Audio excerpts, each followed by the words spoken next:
Good afternoon, music world. Your old friend John from What's Spinning here. Hope everybody's doing well. Coming at you today to just chat about some of my favorite albums from the month of September. I've been doing most of my reviews in short form now, so if you haven't yet, please go check them out. And as always, thanks for your support. Now to get into some of my favorite records of the month of September. First up, I can't say enough good things about this new record from Slow Crush. It's called Thirst.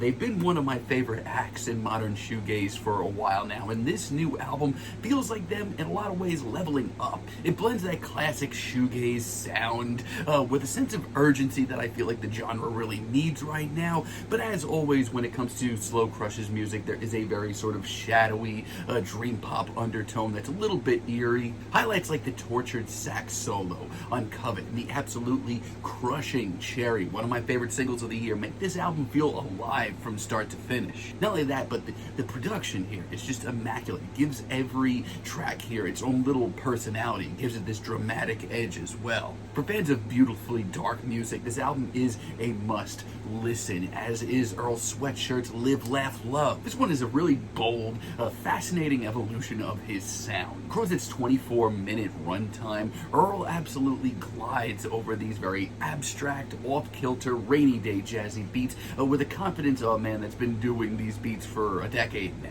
And while the tracks are short, each one seems to have its own personality. And nothing really seems out of place here. It's a very seamless, hypnotic ride from start to finish. For my money, this is easily his most interesting and exciting project since his Some Rap Songs project. Also want to give a huge shout out to this new one from Suede, Antidepressants. I mean, at this point, the band has been so consistent for so long, I'm not too shocked that this record is as great as it is, but it's a proof that longevity doesn't mean getting stale. It shows the band confident, energized, and really just full of energy.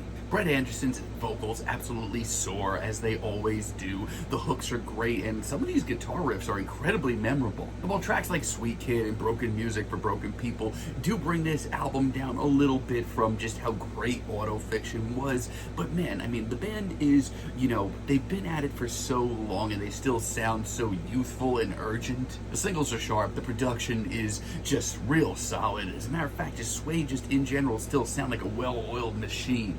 Also, my hat is off to this new record from Shame. The name of the album is Cutthroat. They're one of the most consistent bands going in alternative rock today, and this is another reason why. It's fiery, it's focused, and yes, I do still kind of miss the very pissed off sound of their debut album, but the band on this record takes these sounds of old school alternative rock and give them a fresh face. And yes, a lot of this record seems rooted in the 90s and classic post-punk revivalism, but it has a very biting, current edge to it. Also, really love the singles. The title track is an absolute banger, and Quiet Life is an anthem as far as I'm concerned. It's angsty, it's pissed off, and it's just another great reason that Shame is one of the most interesting bands in the UK right now. And finally, I want to give a shout out to the new Wednesday record, Bleeds. This one, of course, you know what you're getting, shows them leaning in even harder and harder into their alternative country roots, but keeping the slacker vibes alive and well. The singles absolutely shine here. Bitter Every Day is one of the better indie singles that I've heard all year,